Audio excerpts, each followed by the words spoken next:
Now, in the last 3 months, nearly 1,000 new cases of post-traumatic stress have been diagnosed among serving military men and women. But some believe these figures could be a lot higher. One charity claims post-traumatic stress disorder is a ticking time bomb waiting to happen. Here's the story of one former soldier, Ben Close. It's hard for anyone to understand what's going through mine and other soldiers' head. You get sent to Afghanistan, Iraq, you go as one person, and I guess you come home as someone totally different. I joined the army in October 2003, joined the Guards, and then I passed out, just turned 19 when I passed out. I went to Iraq 2005. I was really excited to go. First tour as a young man. Went out there. First thing I remember was getting off the aeroplane and thinking it pretty much smelled of death really, and how hot it was. At the time, you adapt to it, you overcome it. You make the best out of a terrible situation, but then it's when you get back and you reflect on what happened, especially when you get home, back to the UK. I noticed a change in him. He became very unsociable. He became very aggressive to people, very angry towards people as well. You just hate everyone. You want to hurt everyone, and I think you sort of sometimes you kind of feel like you ain't got a job done properly out there. Family and friends were saying to me, "What's wrong with you? You know, all you want to do is fight people." He can't control himself. He's a wreck. You never know when he's going to explode. That's the one thing it's like a volcano. I'd like to be able to go out and enjoy myself, have a normal life and not get tanked up and want to kill everyone. And as you can see, Ben Close joins us now along with Bob Paxman from the charity Talking to Minds. Thanks very much indeed for being with us, Ben. Was there one particular incident, you think, that sparked this? There was one incident when I was out in Iraq, Basra, 2005. I was in a convoy with a lot of our vehicles. Unfortunately, we were one of the rear vehicles. And to cut a long story short, our vehicle broke down. We were left on our own, stranded in Basra on a night time, and myself and 4 others had to make our way back to a base, which was pretty much all-nighter. Had to tab. Under fire? Well, there was an incident that did happen out there, but I mean we had no comms, we had no communication to get with anyone, limited ammunition, limited water, and it was quite daunting at the time. Now, you were obviously unwell while you were in the army, and you had these problems. What level of support did you get from your unit? To be perfectly honest, not very much. I mean, it took them. Well, I got diagnosed in 2009, and it was backdated to 2005. So I had really 6 years of service while ill with the PTSD. When for one reason or another this wasn't diagnosed. Bob, in fairness to the military, it's not the easiest thing to define, and in fairness to the military again, you know, it's up to people to present themselves, and they've got a lot of other issues on their minds, haven't they? Oh, definitely, yeah.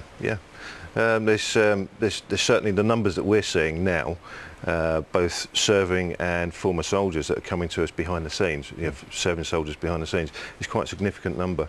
Yeah. And you were saying actually that there are arguably people out there who shouldn't be there, are unfit to serve. Is that your case?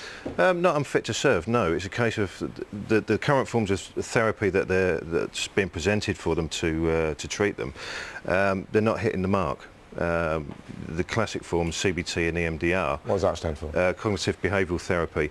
They're very much trauma focused, so they're asking if you like, the client to connect with a traumatic memory, which is a little bit off. Our process actually goes back to root cause, so we don't go anywhere near the traumatic memory. Right, you deal with it in a different way, and you have a lot of success. Completely different way, yes. I know you have a lot of success. Let me just tell you that we did contact the MOD about post-traumatic stress disorder, and the Veterans Minister, Kevin Jones, told us that, in quotes, although rates of post-traumatic stress disorder remain low, we are vigilant to all forms of mental health, not just post-traumatic stress disorder. And he went on to say, the Ministry of Defence has extensive prevention and treatment measures in place, both on operations and here in the UK, as well as working alongside mental health specialist charities. The MOD provides mental health professionals, expert assessment and treatment, and personnel are encouraged to talk about their concerns, reducing any stigma associated with seeking help. The MOD has also worked with the NHS to open community mental health pilots tailored for veterans across the UK, and they offer free mental health assessment too. Now, long statement, but a comprehensive one, suggesting that they're across this, frankly. Well, it's a fantastic global statement, but what we're seeing doesn't measure up to that.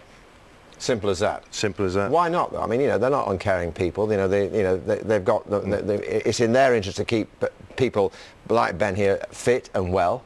Yeah, well, there's certainly measures that have been put in place to identify those that are at risk from stress-related disorders. They've got the TRIM process, which is trauma risk management. That's fantastic at identifying. However, if you tick one of the boxes on the TRIM process that says I'm suffering from potentially suffering from a stress-related disorder, then all of a sudden you're taken out of the unit that you're with and you're put into the process for treatment. So there is a lot of stigma attached with the actual TRIM process itself. Okay, well, somewhere to go in your view, but you're doing a great job. Thank you very much indeed. Good to hear you. Let's hope that your troubles are alleviated, to put it mildly. We're going to follow your progress, I think, so stay with us. Thanks very much indeed for coming in to talk about it. More information about where to find help for post-traumatic stress disorder on our website, gm.tv. Now then, for many service personnel, the mental strain of frontline duty can have a profound and long-lasting effect. Dozens end up suffering from post-traumatic stress disorder, an anxiety condition which can lead to years of depression, aggression and self-harm. Last Monday we met 24-year-old ex-serviceman Ben Close. Straight after the programme, Ben embarked on a unique course of therapy with the charity Talking to Minds. Their veteran-to-veteran approach claims to relieve candidates of their symptoms within 4 days. So GMTV followed him on his treatment. You just hate everyone, you want to hurt everyone, and family and friends were saying to me, what's wrong with you? You know,